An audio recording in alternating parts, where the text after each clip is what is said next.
Hello friends, welcome to civil services Gurukul. आज हम discuss करेंगे इंडियन कॉन्स्टिट्यूएंट असेंबली। इसकी फर्स्ट मीटिंग हुई थी 9 दिसंबर 1946। 1939 में वर्ल्ड वॉर 2 स्टार्ट होता है। इस टाइम पर जो वायसरॉय है, इसका नाम था lord Linlithgow. Lord Linlithgow declared India as a party to war without the permission of Indian leaders, without the permission of Mahatma Gandhi. Indian leaders सब एक मीटिंग करते हैं और ये मीटिंग स्टूडेंट वर्धा में होती है। प्रोमिनेंट लीडर्स ने मीटिंग करी। इस मीटिंग में हमने एक रेजोल्यूशन पास किया है। ब्रिटिशर्स से पूछा कि आप अपने वॉर ऑब्जेक्टिव्स को डिफाइन करिए। ब्रिटिशर्स ने वॉर ऑब्जेक्टिव्स को डिफाइन करने से मना कर दिया एंड हमें ये बोला कि भाई देखिए, इस टाइम पर अपने एग्जिस्टेंस की लड़ाई कर रहे हैं एंड दैट्स व्हाई हम अभी अपने वॉर ऑब्जेक्टिव्स को डिफाइन नहीं कर सकते। देन हमारी जो इंडियन मिनिस्ट्रीज हैं जो डिफरेंट प्रोविंसेस में काम कर रही थी, उन्होंने रिजाइन कर दिया। मुस्लिम लीग ने इसको सेलिब्रेट किया एज डिलीवरेंस डे, मुक्ति दिवस। हमें इनको मुस्लिम लीग को लगता है कि इनको मुक्ति मिल गई है कांग्रेस की मिनिस्ट्रीज से। अब आगे क्या होता है कि आगे हम देखेंगे स्टूडेंट कि बैटल ऑफ लंदन स्टार्ट होती है। लुफ्तवते जो जर्मन एयरफोर्स है वो लंदन पर बोम्बार्डमेंट स्टार्ट करती है। इस टाइम पर इंडियंस को एक ऑफर दिया गया। इस ऑफर को आप जानते हैं, ऑगस्ट ऑफर इसका नाम है। इसमें कॉन्स्टिट्यूएंट असेंबली की बात होती है, बट ये कॉन्स्टिट्यूएंट असेंबली नहीं बन पाती है। फिर हम देखेंगे जापान जब एंट्री करता है वॉर में, जापान की एंट्री होती है और ऐसा लग रहा था कि जापान इंडिया पर अटैक करेगा। उस टाइम पर इंडिया में क्रिप्स मिशन को भेजा गया और क्रिप्स मिशन में भी कॉन्स्टिट्यूएंट असेंबली की बात होती है, बट ये कॉन्स्टिट्यूएंट असेंबली नहीं बन पाती है। ठीक है, तो अभी हम केवल इसको ब्रीफली समझ रहे हैं, बहुत ज्यादा डीप में मैं आपको डिस्कस नहीं कर रहा हूँ, क्योंकि ये अलग से लेक्चर्स में, हिस्ट्री वाले लेक्चर्स में हमने डिस्कस किया हुआ है। अगर आपने वो लेक्चर नहीं देखा है तो देख सकते हैं। देन स्टूडेंट यहाँ पर हम देखेंगे क्रिप्स मिशन में बात होती है, अगस्त ऑफर में कॉन्स्टिट्यूएंट असेंबली की बात होती है, बट ये दोनों जो मिशन थे, प्रोजेक्ट थे, यहाँ पर कॉन्स्टिट्यूएंट असेंबली नहीं बन पाती है। नेक्स्ट 1946 में कैबिनेट मिशन इंडिया आता है। कैबिनेट मिशन के अंडर में दो चीजें इंपॉर्टेंट थी। फर्स्ट, इंडिया के लिए एक न्यू कॉन्स्टिट्यूएंट असेंबली बनाई जाएगी। सेकेंड, इंडिया में एक इंटरिम गवर्नमेंट बनेगी। तो ये दो मेन थे वर्क। ठीक है स्टूडेंट, अब यहाँ पर एक हमारी कॉन्स्टिट्यूएंट असेंबली बन जाती है। हम देखेंगे तो हमारी डिफरेंट टेरिटरीज हैं। इस टाइम पर डिफरेंट टाइप की टेरिटरीज हैं, कुछ हैं प्रोविंसेस। तो टोटल 11 प्रोविंसेस हैं हमारे पास। प्रोविंसेस मींस सेंटर में बैठा हुआ है गवर्नर जनरल ऑफ इंडिया और प्रोविंस में बैठा हुआ है गवर्नर। सेकेंड टाइप की जो टेरिटरीज हैं इनको कहते हैं प्रिंसली स्टेट। यहाँ पर हमारे इंडियन रूलर्स रूल करते हैं। फॉर एग्जाम्पल पंजाब को ले लीजिए, तो पंजाब में एक बहुत बड़ा पार्ट है जहां पर आप देखेंगे स्टूडेंट ब्रिटिशर्स रूल कर रहे हैं, तो वो था Punjab as a province. But दूसरा हम देखते हैं, जैसे पंजाब में पटियाला हो गया, नाभा हो गया, जिंद हो गया, तो यहाँ पर हमारे इंडियन रूलर्स रूल कर रहे हैं, तो ये प्रिंसली स्टेट हो गए। ठीक है, तो अब यहाँ पर जो प्रोविंसेस हैं वहां से मेंबर्स को आना था, प्रिंसली स्टेट से मेंबर्स को आना था, मतलब प्रिंसली रूलर्स को नॉमिनेट करना था, और चीफ कमिश्नर्स प्रोविंस से मेंबर्स को आना था। टोटल मिलाकर 389 मेंबर्स को कॉन्स्टिट्यूएंट असेंबली में आना था। अब स्टूडेंट यहाँ पर हम देखते हैं कि जब कॉन्स्टिट्यूएंट असेंबली के लिए इलेक्शंस होते हैं तो उसमें मुस्लिम लीग जो है उसको बहुत बुरी तरीके से हार मिलती है। मुस्लिम लीग मुस्लिम सीट्स तो जीत जाती है, आउट ऑफ 73 मुस्लिम सीट मुस्लिम लीग जीत जाती है। बट अगर हम ओवरऑल मेजोरिटी को देखें, टोटल सीट्स को देखें, तो यहाँ पर मुस्लिम लीग के पास 73 सीट्स थी एंड कांग्रेस के पास अबाउट 208 सीट्स थी। ओके, तो अब यहाँ पर मुस्लिम लीग को लगा कि जब कॉन्स्टिट्यूशन बनेगा तो उसमें वो उसका जो शेयर है, मतलब उसका जो एक कह सकते हैं कि जो एक पावर स्ट्रेंथ होगी उस कॉन्स्टिट्यूएंट असेंबली में, बहुत कम है। तो दैट्स वाई मुस्लिम लीग, जिसने पहले कैबिनेट मिशन को एक्सेप्ट कर लिया था, after the election Muslim league rejected cabinet mission plan and declare direct action day. अब डायरेक्ट एक्शन डे की एक डेट फिक्स होती है और ये थी 16 अगस्त 1946, और इस दिन मुस्लिम लीग बंगाल में दंगे कराती है। आपने भी एक मूवी देखी होगी, बंगाल फाइल्स वगैरह जो आई हुई हैं, इसके ऊपर बनी हुई है। ओके स्टूडेंट, तो यहाँ पर अब दंगे स्टार्ट कराए, राइट्स स्टार्ट होते हैं इंडिया में, और मुस्लिम लीग, उसकी मशीनरी, उसकी पुलिस, जहां पे मुस्लिम लीग की गवर्नमेंट थी वहां पर ये दंगे स्टार्ट होते हैं। इसके रिएक्शन में ऐसी प्रोविंस है जहां पर हम देखेंगे स्टूडेंट दूसरी कम्युनिटी मेजोरिटी में थी, वहां पर भी दंगे स्टार्ट हो जाते हैं। तो ये पूरा इंडिया जलने लगा था। दूसरी तरफ एक इंटरिम गवर्नमेंट फॉर्म होती है और इंटरिम गवर्नमेंट फॉर्म होती है 2 सितंबर 1946। ओके, तो 2 सितंबर 1946 को इंटरिम गवर्नमेंट बनती है। इसके हेड अभी भी वायसरॉय हैं। इसके जो वाइस प्रेसिडेंट हैं वो जवाहरलाल नेहरू थे, उनके अंडर में ये बनती है, बट अभी भी हेड जो है वायसरॉय हैं। बट एक पोस्ट भी क्रिएट की गई थी प्राइम मिनिस्टर, तो वो जवाहरलाल नेहरू को मिली थी। ओके स्टूडेंट, तो इंटरिम गवर्नमेंट का मतलब जब तक हमारे इलेक्शंस नहीं हो जाते एंड पावर को ट्रांसफर नहीं कर दिया जाता उस टाइम तक इंडियन जो है अपने जो है रूल एंड रेगुलेशन को देखेंगे, इंडिया के सिस्टम को देखेंगे। इसी इंटरिम गवर्नमेंट में आप देखेंगे डिफेंस जो है वो दिया गया था सरदार बलदेव सिंह को। ओके, एंड होम मिनिस्ट्री दी गई है वल्लभ भाई पटेल जी को। तो ये आपको पता है।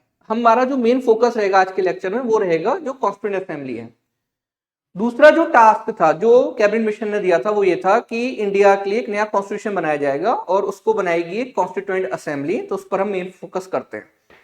कॉन्स्टिट्यूएंट असेंबली की जो फर्स्ट मीटिंग है स्टूडेंट ये होती है 9 दिसंबर 1946। ओके, तो 9 दिसंबर 1946 को मीटिंग होती है और इस मीटिंग को प्रेसाइड करते हैं सच्चिदानंद सिन्हा। सच्चिदानंद सिन्हा सीनियर मोस्ट मेंबर थे और उनको इसका जो है प्रेसिडेंट बनाया गया, चेयरपर्सन बनाया गया इस मीटिंग का। आफ्टर 2 डेज 11 दिसंबर को जब मीटिंग होती है दोबारा से सेशन होता है इसका, देन उस टाइम पर डॉक्टर राजेंद्र प्रसाद को परमानेंट मेंबर जो है वो बना दिया गया था। तो पहली मीटिंग में आपको रखना सच्चिदानंद सिन्हा को बनाया गया था और ये कॉन्सेप्ट हमने बोरो किया था फ्रॉम फ्रेंच रेवोल्यूशन। ओके, आगे बढ़ते हैं। तो यहां पर ये मीटिंग होती है। अब इस मीटिंग में हम देखेंगे कुछ ऑब्जेक्टिव्स स्टूडेंट इनके थे, जैसे फॉर एग्जांपल कैबिनेट मिशन के अंडर में बनी थी। ऑब्जेक्टिव क्या था अब यहाँ पर कॉन्स्टिट्यूशन इंडिया का बनाना है और इसमें टोटल 389 मेंबर थे। बट आपको एक यहाँ पर कैच है, कैच ये है कि जो 389 मेंबर्स हैं स्टूडेंट इसमें मुस्लिम लीग के मेंबर्स भी थे, बट मुस्लिम लीग ने बाद में कैबिनेट मिशन को रिजेक्ट कर दिया था। दैट्स वाई मुस्लिम लीग के जो मेंबर्स हैं वो फिर इसमें मीटिंग्स में नहीं आते हैं। बट एक कैच और है, अबाउट 28 मुस्लिम लीग मेंबर, जो मुस्लिम लीग जो पार्टी है वहां से इलेक्ट होकर आए थे, वो बाद में भी जो हमारी कॉन्स्टिट्यूएंट असेंबली है इसके मेंबर्स रहते हैं। ये पॉइंट आपको याद रखना है। नेक्स्ट कैच क्या है, मुस्लिम लीग ने कॉन्स्टिट्यूएंट असेंबली को तो रिजेक्ट कर दिया, ओके, कैबिनेट मिशन प्लान को रिजेक्ट कर दिया, but Muslim league interim government का पार्ट बन जाती है। ओके, इंटरिम गवर्नमेंट का पार्ट बनती है, उसमें जो है वो अपने मेंबर्स को भेज देती है। एंड इसमें एक मेंबर थे लियाकत अली खान, जो पाकिस्तान के फर्स्ट प्राइम मिनिस्टर भी हैं। लियाकत अली खान को पंडित जवाहरलाल नेहरू ने फाइनेंस मिनिस्ट्री दे दी और लियाकत अली खान इसका क्या करते हैं, मिसयूज करते हैं। लियाकत अली खान ने किसी भी डिपार्टमेंट को पैसा ही नहीं दिया, तो हमारी जो मिनिस्ट्री थी, अदर मिनिस्ट्रीज, उनको बहुत दिक्कत हो रही थी और लियाकत अली खान परेशान कर रहे थे और ये दिखा रहे थे देखिए किस टाइप से वर्क चलता है, आप काम नहीं कर पा रहे हैं। हमारे कांग्रेस के लीडर्स भी इस बात से बहुत नाराज थे कि हमें पैसा नहीं मिल पा रहा है मिनिस्ट्रीज के काम के लिए। ओके, तो स्टूडेंट ये सारी चीजें चल रही हैं। कॉन्स्टिट्यूएंट असेंबली को आगे समझने का ट्राई करते हैं।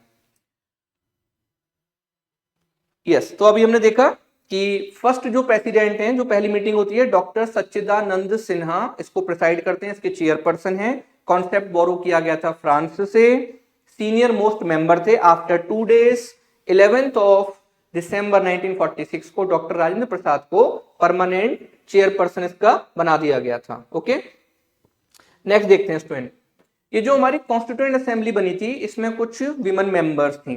ये जो टॉपिक है विमेन मेंबर्स वाला आपको पता होना चाहिए, ठीक है, तो इस पर फोकस करिए थोड़ा सा। इसमें टोटल 15, टोटल आप याद रखना कितनी विमेन मेंबर्स हैं। देन स्टूडेंट इसमें टोटल जो है 15 विमेन मेंबर्स हैं। ओके, ये नेम एक बार देख लेते हैं विमेन मेंबर्स के। आप देखेंगे अम्मू स्वामीनाथन, सेकंड नेम देखिए हंसा मेहता, थर्ड नेम देखिए रेणुका रे, एनी मैस्करीन, बेगम एजाज रसूल, लीला रॉय, कमला चौधरी, सरोजनी नायडू। ये आप जानते हैं सरोजनी नायडू को। सरोजनी नायडू 1925 में जो सेशन हुआ था कानपुर में कांग्रेस का, उसकी प्रेसिडेंट हैं, first Indian woman president of Congress. Then आप जानते हैं सरोजनी नायडू ने पार्टिसिपेट किया था सीडीएम में। सरोजनी नायडू को बोलते हैं Nightingale of India. Sarojini Naidu ने मोहम्मद अली जिन्ना को बोला था ambassador of Hindu Muslim unity. इनके कुछ इंपॉर्टेंट वर्क हैं, बुक्स इन्होंने लिखी हैं, जिसमें से एक है गोल्डन थ्रेशोल्ड एंड एक है स्टूडेंट ब्रोकन विंग्स। ओके, आगे बढ़ते हैं।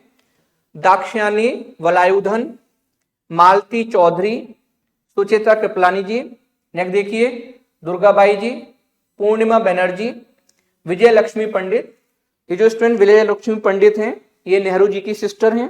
राजकुमारी अमृता कौर, राजकुमारी अमृता कौर 1947 में इनको हेल्थ मिनिस्टर बनाया गया था और एक कैबिनेट मिनिस्टर हैं। सुचेता कृपलानी जी को अगर आप देखेंगे स्टूडेंट तो ये यूपी की फर्स्ट फीमेल चीफ मिनिस्टर बनी थी। एंड सरोजनी नायडू को अगर हम देखें तो सरोजनी नायडू यूपी की फर्स्ट फीमेल गवर्नर बनी थी। ओके, तो इस टाइप से आप देखेंगे ये कुछ लेडीज हैं जो कॉन्स्टिट्यूएंट असेंबली का पार्ट हैं। ओके, फिर से देख लीजिए एक बार, अम्मू स्वामीनाथन, हंसा मेहता, रेणुका रे, कमला चौधरी, एनी मस्करीन, बेगम एजाज रसूल, लीला रॉय, सरोजनी नायडू, दाक्षायणी वलायुधन, मालती चौधरी, सुचेता कृपलानी, दुर्गाबाई जी, पूर्णिमा बनर्जी जी, विजय लक्ष्मी पंडित, राजकुमारी अमृता कौर। नेक्स्ट, ये जो हमारी कॉन्स्टिट्यूएंट असेंबली थी इसमें डिफरेंट कमेटी बनी थी। ओके स्टूडेंट, तो डिफरेंट इसमें कमेटी बनती हैं और ये जो कमेटी थी इनका मेन टास्क था अलग अलग जो हमारे टॉपिक्स हैं, अलग अलग जो पार्ट थे उस पर वर्क करना। ओके, तो इसमें हम देखेंगे जो इंपॉर्टेंट कमेटी थी, जैसे फॉर एग्जांपल राजेंद्र प्रसाद जी को देखते हैं। राजेंद्र प्रसाद जी ने बहुत सारी कमेटीज को चेयर किया था, इसमें से आप देखते हैं इंक्लूडिंग दोज और rules of procedure, steering, finance and staff and national flag. ये जो कमेटीज हैं इनको इनके चेयरपर्सन थे डॉक्टर राजेंद्र प्रसाद। अल्लादी कृष्णास्वामी अय्यर, इन्होंने भी बहुत सारी कमेटीज को क्या किया है, इन्होंने जो है उसको प्रिसाइड किया है। नेक्स्ट देखिए के एम मुंशी, के एम मुंशी जो है ये हेड थे order of business committee. And जीवी मावलंकर, इन्होंने जो है हेड किया था functions of the constituent assembly. इसके अलावा सबसे इंपॉर्टेंट जो कमेटी थी वो थी ड्राफ्टिंग कमेटी। इसको हम समझेंगे student, drafting committee. Drafting committee बनती है अगस्त में और इसके हेड थे हमारे जो है famous doctor B R Ambedkar ji. ठीक है, डॉक्टर भीमराव अम्बेडकर जी इसके हेड हैं। मेंबर्स को एक बार देखते हैं, इसमें थे एन गोपाला स्वामी अयंगर, अल्लादी कृष्णा स्वामी अय्यर, के एम मुंशी। के एम मुंशी ने फंडामेंटल ड्यूटीज की बात की थी और ये फंडामेंटल ड्यूटीज बाद में हमने ऐड की हैं और ये हमने कहां से बोरो की थी फंडामेंटल ड्यूटीज, हमने बोरो की थी यूएसएसआर का जो कॉन्स्टिट्यूशन था। सैयद मोहम्मद सादुल्ला, सैयद मोहम्मद सादुल्ला एक ऐसे मेंबर हैं इसमें जो मुस्लिम लीग के थ्रू आए थे। ठीक है, मुस्लिम लीग जो पार्टी है उसके थ्रू आए थे, असम से आते हैं, तो ये आपको याद रखना है। एन माधव राव, एन माधव राव जो है स्टूडेंट, इन्होंने रिप्लेस किया था बीएल मित्तर जी को। बीएल मित्तर के कुछ इश्यूज हो गए थे, उन्होंने रिजाइन कर दिया था। And TT Krishnamachari, TT Krishnamachari ने रिप्लेस किया था डीपी खेतान जी को। डीपी खेतान जी की डेथ हो गई थी, उनकी जगह फिर आए थे टीटी कृष्णामाचारी।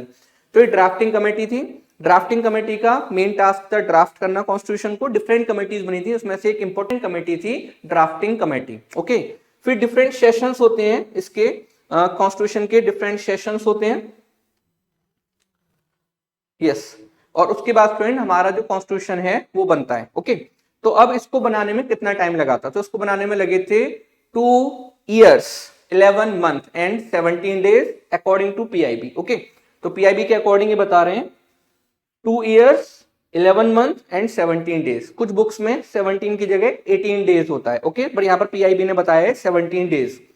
यहाँ पर हम देखेंगे स्टूडेंट टोटल 11 सेशंस हुए थे, टोटल 11 सेशंस हुए हैं और उसके बाद हमारा कॉन्स्टिट्यूशन बना था। एंड कॉन्स्टिट्यूशन को हमने अडॉप्ट किया था 26 नवंबर 1949, जिसको हम अभी कॉन्स्टिट्यूशन डे मनाते हैं। उसके बाद हमने इसको स्टूडेंट इंप्लीमेंट कर दिया 26 Jan 1950 as a republic day हम इसको सेलिब्रेट करते हैं। नेक्स्ट समझिए, जब एक कॉन्स्टिट्यूशन लिखा गया तो स्टूडेंट इसमें जो आप देखें कैलीग्राफर थे जिन्होंने जो है कैलीग्राफ किया था इसको। तो स्टार्टिंग में इसके 2 वर्जन थे, एक इंग्लिश में और दूसरा हिंदी में। तो जो इंग्लिश वर्जन था, मतलब जो इंग्लिश में लिखा गया था कॉन्स्टिट्यूशन, ये हैंड रिटन था, तो इसको लिखा था प्रेम बिहारी नारायण रायजादा। ओके, नेम आपको ये रखना है, प्रेम बिहारी नारायण रायजादा।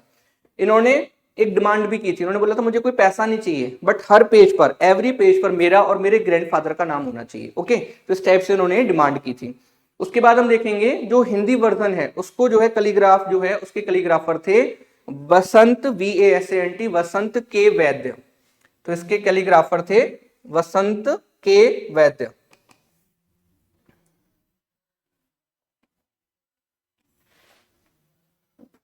VASANT, वसंत के वैद्य।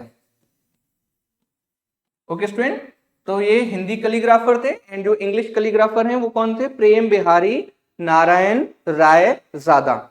और कॉन्स्टिट्यूशन जो स्टूडेंट हैंड रिटन है उसको इलस्ट्रेट किया है नंदलाल बोस ने, मतलब कुछ पेंटिंग्स बनाई हैं नंदलाल बोस ने, जो शांति निकेतन से रिलेटेड हैं। तो ये पॉइंट्स आपको याद रखने हैं। ओके स्टूडेंट, इस टाइप से आप देखते हैं हमारा कॉन्स्टिट्यूशन बना था। इंपॉर्टेंट चीजें हमने डिस्कस की हैं, जिसमें से आपको एक तो ड्राफ्टिंग कमेटी को फोकस करना है, दूसरा जो विमेन मेंबर्स हैं उन पर आप मेन फोकस करेंगे। अगर वो नेम आप भूल रहे हैं तो दोबारा से वीडियो को आप जो है देख सकते हैं, दोबारा से देखिए, जाइए बैक जाइए, फिर दोबारा उसको देखिए कौन कौन सी विमेन मेंबर्स थी, तो वो नेम आपको जरूर रीड करने। ओके, और जिसमें से कुछ इंपॉर्टेंट मेंबर्स के नेम आपको याद होने चाहिए। Okay students, thank you very much.